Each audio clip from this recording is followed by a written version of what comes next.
Mesdames, Messieurs, amis internautes, bonjour. Le parc automobile ivoirien s'est renforcé avec la mise en circulation de nouveaux taxis baptisés Taxi Ivoire. Quels sont donc les tenants et les aboutissants de ce nouveau projet? Pour en parler, nous avons l'honneur de recevoir pour vous le directeur général du Fonds du développement du transport routier, Dr Kouyaté Mohamed. Docteur, bonjour. Bonjour monsieur. Première question, présentez-nous encore une fois le fonds et quels sont les projets majeurs que vous avez menés avant donc l'avènement des taxis ivoires. Je vous remercie pour l'opportunité que vous me donnez d'interagir avec les internautes, de porter un certain nombre d'attentes aux préoccupations formulées par la population. Je voudrais vous situer sur le statut du FDTR de ces missions en disant que c'est une structure sous tutelle du ministère des Transports qui est un EPN, c'est-à-dire un établissement public national à caractère industriel et commercial, donc un EPIC, qui a été créé par décret numéro 96-2014 du 12 mars 2014 et dont les missions se déclinent sur 3 points principaux. Le premier point, c'est un point de facilitation en termes d'accompagnement des transporteurs pour qu'ils puissent acquérir de nouveaux véhicules, pour qu'ils puissent développer des projets de développement du transport routier.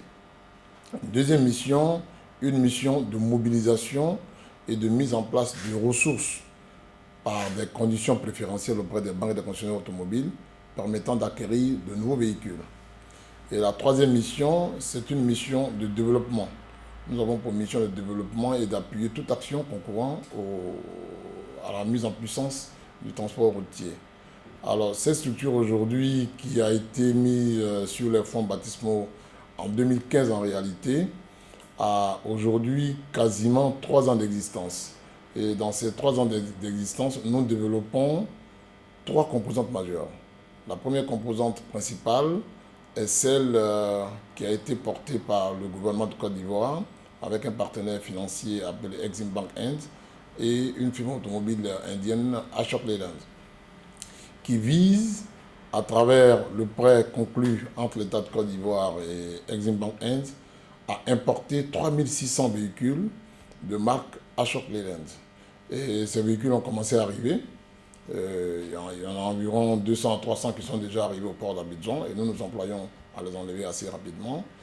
La deuxième composante majeure de ce projet que nous conduisons depuis bientôt 3 ans, c'est la composante PAMOSET, qui est le programme d'assistance et de modernisation du secteur du transport et qui est conduit en partenariat entre l'État de Côte d'Ivoire et la Banque mondiale et qui vise à expérimenter le système de la prime à la casse en vue de renouveler dans un premier temps 300 camions sur l'axe Abidjan-Ouagadougou et ce système pourra s'étendre à d'autres types de véhicules avec d'autres types de financement puisque c'est un système qui sera approprié et qui sera pris en charge par le ministère des Transports, à savoir le ministre Amadou Koné, qui y a trouvé un intérêt assez important. Et le troisième élément qui compose cette mission, c'est la composante taxi à compteur euro-kilométrique. Dans le cadre de cette composante, nous avons déjà mis en circulation 127 taxis, dont 100 de marque Renault Logan et 27 de marque irano-indienne. Et à ce jour, le projet nous a permis d'avoir des retours d'expérience qui nous ont permis aujourd'hui d'attaquer avec une certaine sérénité et puis une certaine lucidité le projet Ivoire Taxi qui est lancé depuis maintenant 1 mois sous la présidence du ministre Amadou Koné. Cela s'est fait le 27 novembre, date de mise en circulation des véhicules, mais la cérémonie elle-même a été faite sous la présidence du ministre le 26 à l'hôtel du district. Et à ce jour, nous sommes heureux d'avoir participé, d'avoir contribué aux côtés du ministre à lancer ce projet qui, pour nous, participe à l'émergence de la Côte d'Ivoire. L'une des questions essentielles que les Ivoiriens se posent, notamment sur la question, c'est de savoir à qui appartient Ivoire Taxi, comment l'acquérir et quelles sont les conditions. D'emblée, dans les missions que j'ai développées au titre des missions dévolues au Fonds de développement de transport routier, je vous ai sorti un aspect qui est celui de la facilitation et de la mobilisation des ressources. Ces actions sont menées au profit d'entreprises ivoiriennes. C'est-à-dire que dès lors que vous êtes constitué en entité juridique légalement reconnue et que vous faites valoir un dossier dont les éléments vous sont mis à disposition par le fonds, votre dossier est pris en charge par le fonds pour un premier tri en termes de conformité aux critères d'éligibilité au programme. Ensuite, le dossier est mis en examen auprès de la banque ou des banques partenaires pour financement. Et lorsque l'accord de la banque est acquis, en ce moment, le projet est financé et vous devenez propriétaire au terme de la période du prêt qui a été arrêté. Donc, si vous avez un projet d'acquérir des taxis, que vous saisissez le RDTR, il vous dit les critères d'éligibilité à son programme. Dès lors que vous les remplissez, ce dossier est transmis ensuite à la banque ou aux banques partenaires pour financement. Et si le prêt est consenti pour 3 ans, au terme de 3 ans, si vous respectez les engagements souscrits, vous devenez propriétaire du véhicule. Au terme de 4 ans, selon le type de véhicule, 5 ans, vous devenez propriétaire du véhicule. En conclusion, le fonds facilite, mobilise le fonds pour financer l'acquisition de véhicules au profit d'entreprises ivoiriennes. Donc ce n'est pas le fonds qui est propriétaire ou manager des véhicules. Le fonds est un facilitateur, un assistant technique, un mobilisateur de ressources pour accompagner les entreprises en vue d'acquérir des véhicules neufs et de lutter contre toutes les conséquences attachées à la vieillesse, à la vétusté du parc automobile actuel. Pour les conditions d'acquisition, on a parlé de tarifs exorbitants pour acquérir donc ces taxis. Est-ce que vous pouvez nous dire un mot sur ce sujet?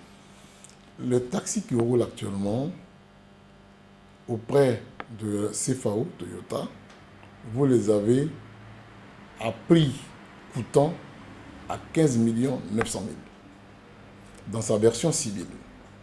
Et quand vous voulez faire émigrer ces véhicules vers la version taxi, vous devez prévoir entre 3 et 4 millions d'injections de finances supplémentaires, ce qui vous amène grosso modo à 19 520 millions. Ça, c'est dans l'hypothèse où le véhicule est acquis cash. Mais si vous allez encore vers une banque pour demander que la banque vous accompagne par un prêt, vous aurez à payer des coûts financiers. Ces coûts financiers vous porteront de 20 millions à 22, voire 23 millions. Aujourd'hui, le projet Ivoire Taxi que nous menons, tout au plus avec le coût financier, s'élève à 11 500 000 pour 3 ans de prêt. Donc, vous avez la possibilité aujourd'hui d'avoir une compétitivité, je dirais, incontestable sur ce segment-là. Aujourd'hui, vous avez la possibilité d'aller vers CFAO pour vous renseigner. Vous avez la possibilité d'aller vers les banques qui vont vous expliquer un peu les taux qui sont appliqués. Et vous avez la possibilité d'aller vers les promoteurs qui vont vous expliquer à combien ils ont acquis ces véhicules, tout comme les chauffeurs. Donc, les véhicules qui sont mis sur la place sont au moins à 50% compétitifs du point de vue de leur prix d'acquisition. Pour dire que c'est des engagements que le gouvernement a pris pour pouvoir renouveler le parc automobile qui aujourd'hui est vieux pour 85%. Et pour ceux qui sont âgés de plus de 10 ans, il y a au moins 85% de ces véhicules-là qui ont cette tranche d'âge. Et on a 14% de véhicules qui ont plus de 20 ans d'âge. Donc il y avait des nécessités, des urgences, des défis auxquels le gouvernement devait faire face. Et il a essayé de mettre en place toutes ces mesures de facilitation permettant de renouveler la flotte progressivement. Docteur, dès la mise en circulation donc, de Ivoire Taxi, les réseaux sociaux se sont emballés, tandis que certains encourageaient l'initiative, d'autres pointaient du doigt certains dysfonctionnements, notamment au niveau du prix de la course. Est-ce que vous avez eu vent de ces préoccupations des Ivoiriens? Absolument, absolument. Dès le lancement de ce projet, nous avons, avec nos collaborateurs en charge de la communication et également le cabinet du ministre, suivi les retours sur les réseaux sociaux et qui ont notamment marqué ce que vous venez de mentionner. Mais de manière générale, à 98%, sans être un expert du sondage, aujourd'hui, les populations ivoiriennes, notamment celles d'Abidjan, ont accueilli favorablement ce projet. Dans leur grand ensemble, ce projet est bien accueilli parce que c'est un projet qui correspond à un esprit de mobilité intelligente dans les villes. C'est un projet qui porte sur la modernité, qui porte sur le confort, qui porte sur la sécurité, et qui sont autant de problématiques auxquelles les Ivoiriens, les Abidjanais étaient confrontés. Donc nous pensons qu'avec ces taxis intelligents, nous apportons un début de solution à des questions de sécurité, à des questions de modernité, à des questions de transport dans le confort. Alors, la réaction, comme vous l'avez dit, les réseaux sociaux sont emballés. Pour moi, c'est la traduction de l'intérêt qu'ils ont marqué à ce projet. Et j'en suis d'autant plus content et fier que ce projet, porté par le ministre des Transports, est un projet qui essaie de mettre Abidjan sur orbite, à l'instar des grandes mégalopoles comme New York, comme Paris, comme Washington. Et l'ambition aujourd'hui du ministre, c'est de porter ce projet à 2000 taxis en moyenne par an, pour que nous ayons des possibilités de modernité, de confort, de sécurité à la portée des Abidjanais. Donc nous sommes en train de faire un paysage de flotte de taxis ivoires qui permettra aux Ivoiriens d'être transportés dans les meilleures conditions de sécurité, dans les meilleures conditions de modernité, et dans les meilleures conditions de mobilité intelligente, de manière générale. Donc je me dis que les réseaux sociaux sont emballés, c'est une très bonne chose pour nous, ça marque l'intérêt qu'ils portent à la chose. Les dysfonctionnements qui ont été relevés portent sur deux éléments essentiels, c'était la tarification et c'était également l'impact des différents chocs que le véhicule aurait eu. Mais en réalité... Justement, beaucoup d'images ont circulé sur les réseaux sociaux montrant des taxis accidentés. Quelle est l'ampleur donc de ce phénomène? En réalité, il n'y a que 3 véhicules qui ont connu des chocs sur les 100 qui sont en circulation. En termes statistiques, ça fait 3%. 3% de véhicules. Mais l'impact des réseaux sociaux est tel qu'on a l'impression que c'est tout le parc qui a été attaqué. Le parc n'a été choqué qu'à hauteur de 3%. Ça doit donc dire que je ne dirais pas que c'est un phénomène infime, mais c'est tout comme, c'est un épiphénomène. Parce qu'en termes de données statistiques, pour pouvoir prendre un phénomène en charge, il faut être au moins à partir de 10%, voire 20% pour pouvoir tenir compte de l'impact de ce phénomène-là. Aujourd'hui, nous sommes à peine à 3%. Néanmoins, quelles sont les dispositions qui sont prises pour tenter d'éviter donc... Non, mais il y a un second point, qui est celui de la tarification. Justement. La grille tarifaire qui avait été appliquée au début était une grille de 200 francs de chute pour le kilomètre. Ce qui, normalement, n'était pas une mauvaise chose. Mais il y a eu un paramétrage défectueux sur certains compteurs.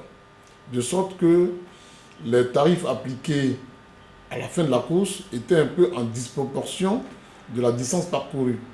Donc le ministre nous a instruit de reparamétrer les compteurs et de les ramener à la table tarifaire initiale de 160 francs la chute kilométrique.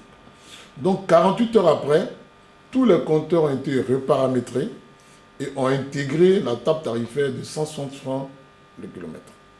Donc je pense que les réseaux sociaux ont dû constater ça, parce que de plus en plus nous avons des témoignages sur les réseaux sociaux attestant que l'utilisation du taxi ivoire correspond aux attentes qu'ils recherchaient. Alors, aujourd'hui, nous avons réglé ça, et en ce qui concerne les dispositions prises, le ministre nous a demandé, avant même que le projet ne prenne forme, de former les conducteurs d'Ivoire Taxi à l'OSER, au civisme, à la discipline, au respect des règles du code de la route. Et cela a été fait. Tous les chauffeurs que vous voyez à bord des véhicules taxi ivoire ont subi la formation à l'OSER sur des thématiques qui sont en relation avec la bonne prise en charge de la clientèle, avec les questions de sécurité, les questions de discipline, de propriété, d'hygiène, etc. Et aujourd'hui, depuis 48 heures, nous avons adressé à chaque promoteur une charte du conducteur de taxi Ivoire qui décline sur 10 points un certain nombre d'attitudes que le conducteur doit avoir.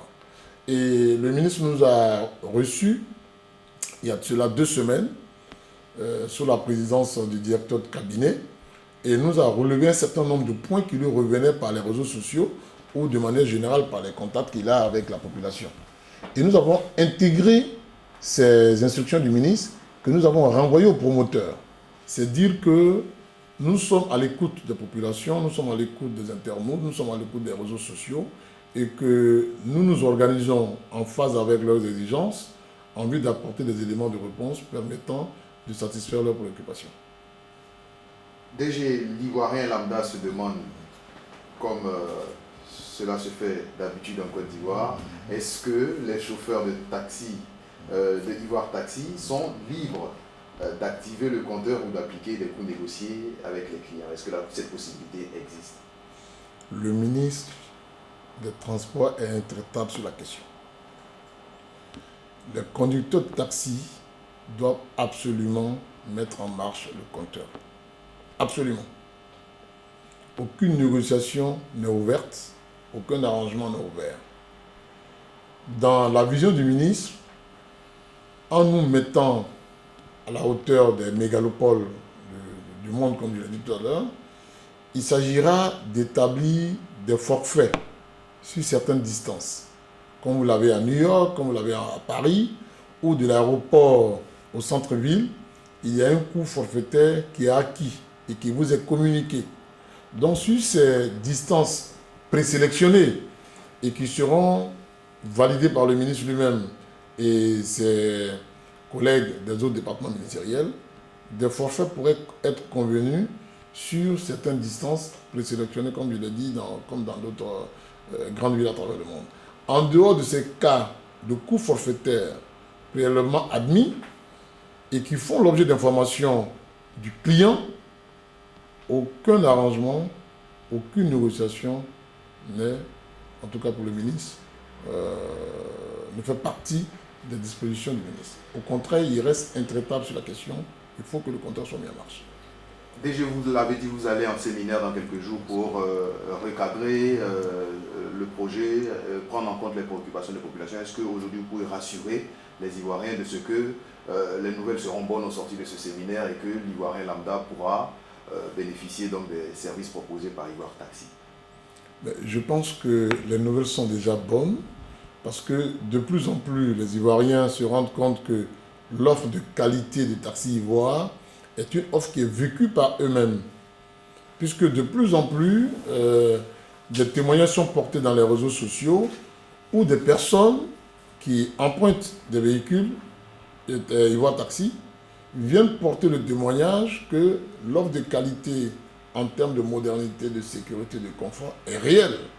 Au moment où je vous parle, nous avons en l'espace d'1 mois retrouvé au moins une dizaine d'objets perdus dans nos taxis.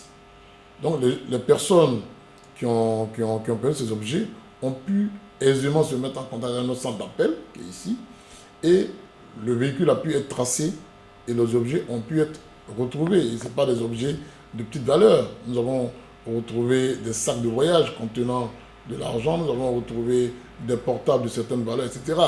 Donc c'est dire que de plus en plus nous avons des retours qui nous confortent dans l'idée que le projet porte des graines qui est en phase avec les attentes des populations. Alors le séminaire ne fera qu'accompagner cela, ne fera qu'amplifier les bonnes nouvelles que nous partageons déjà avec la population, les bonnes dispositions qui sont déjà en cours au niveau de Ivoire Taxi. Le recadrage sera pour moi très très mince. Mais il était nécessaire que les acteurs se réunissent après 1 mois de lancement de ce projet, se réunissent, fassent un bilan partiel, en tout cas un bilan des 30 premiers jours, sur le plan technique, sur le plan financier, sur le plan managérial et surtout sur le plan de la relation avec la clientèle, pour que l'offre puisse être davantage qualitative et qu'elle puisse davantage porter sur les préoccupations principales qui ont été émises jusqu'à ce jour. Donc pour moi, en conclusion sur cette question, c'est-à-dire que le séminaire ne fera qu'amplifier les réponses que nous avons déjà données et qui sont des réponses qui sont en phase avec les préoccupations de la population. Si nous nous référons aux témoignages portés sur les réseaux sociaux et aux retours que nous avons du terrain, qui sont des retours assez confortables, assez encourageants, nous pensons que c'est un projet qui a de fortes potentialités et qui doit permettre aux Ivoiriens d'espérer à une mobilité intelligente, plus confortable, plus sécurisée au niveau d'Abidjan. DG, pour terminer, nous allons vous emprunter ce slogan, Ensemble pour l'émergence du transport routier à l'horizon 2020. C'est donc le slogan du Fonds de développement du transport routier en Côte d'Ivoire. Est-ce que vous pensez que ce pari est tenable? Ce slogan épouse la vision du chef de l'État qui, à l'horizon 2020, veut faire de la Côte d'Ivoire un pays émergent. Et cette vision est partagée par le Premier ministre Amadou Gon Coulibaly, qui au quotidien essaie de traduire cette vision dans les missions assignées à son gouvernement, dont il est le chef. Et ces instructions sont reprises à son compte par le ministre Amadou Koné, le ministère des Transports, qui, dans la vision du chef de l'État et à la suite du chef du gouvernement, a instruit le Fonds de développement transport routier d'accompagner la création de richesses en Côte d'Ivoire, c'est-à-dire la formation du PIB, le produit intérieur brut. La contribution du secteur des transports à la formation de la richesse en Côte d'Ivoire se situe à 7%. Et lorsque nous injectons des véhicules dans l'économie ivoirienne, sur chaque véhicule, c'est au moins 2 chauffeurs, 2 conducteurs. Et si vous prenez derrière chaque conducteur au moins une famille nucléaire de 3 personnes, vous faites rapidement le calcul. Et si, parallèlement à ce cœur du projet, vous mettez autour les mécaniciens, les vendeurs de pièces détachées, les vendeurs de produits pétroliers, les clients, vous êtes à une taille d'impact direct et indirect assez importante. Alors, l'émergence est-elle un pari tenable pour nous d'ici à l'horizon 2020, à la suite du chef de l'État, du Premier ministre et de notre ministre? Je dirais oui. Parce que le FMI vient de décerner à la Côte d'Ivoire le statut de pays pré-émergent. Si vous avez suivi l'actualité, nous sommes déjà dans la phase de pays pré-émergent. Le FDTR doit accompagner ce mouvement. Et pour accompagner ce mouvement, nous avons une feuille de route. Le ministre nous a instruit sur la question des taxis d'injecter au moins 2000 taxis par an, ce qui fera au moins 6000 taxis d'ici à 2020. Donc pour une flotte évaluée à 15 000 taxis compteurs sur la zone d'Abidjan, nous allons renouveler au moins le tiers. Et je pense que c'est un impact considérable sur la mobilité de la population ivoirienne. Deuxième élément qui nous conforte dans cette idée, c'est que la composante taxi sera amplifiée, mais la composante HRLM que j'ai déclinée plus haut sera également accompagnée en termes quantitatifs plus forts. On a 300 véhicules qui sont arrivés et nous aurons d'ici la fin de l'année à importer au moins 1000 à 1800 véhicules, si nous tenons notre feuille de route. Et la composante PAMO 7, qui nous appelle à faire une mission en Égypte d'ici la fin du mois, si nous mettons en œuvre le système de la prime à la casse, nous allons également procéder au renouvellement progressif d'environ 300 camions. Donc d'ici à l'horizon 2020, si nous déroulons notre programme, comme je l'ai dit tantôt, en tenant compte bien sûr des hypothèses favorables au plan financier, au plan économique, au plan, je dirais, budgétaire, parce que nous sommes une structure étatique, si ces hypothèses sont tenues, le pari de l'émergence du transport routier à l'horizon 2020 sera tenu. Donc je voudrais me conforter avec vous de l'idée que l'émergence n'est pas une vue de l'esprit au FDTR. En tout cas, elle a connu un début de concrétisation. À ce jour, nous sommes heureux de dire que nous avons lancé déjà 227 taxis et nous sommes en instance de lancer 100 dans le premier trimestre et qu'en partenariat avec les banques qui seront appelées à un tour de table d'ici la fin du mois de janvier, début février, nous allons mobiliser les ressources permettant d'engager au moins 2000 taxis. Alors l'émergence, il y a le début de solutions, de concrétisation, dont nous y croyons fortement. Mesdames, Messieurs, amis internautes, nous avons eu beaucoup de plaisir à recevoir pour vous, Dr Kouyaté Mohamed, directeur général du Fonds de développement du transport routier, avec qui, bien entendu, nous avons parlé du nouveau projet Ivoire Taxi qui a vu le jour, on l'a dit, il y a quelques mois et qui se porte très bien. Grâce à Dieu.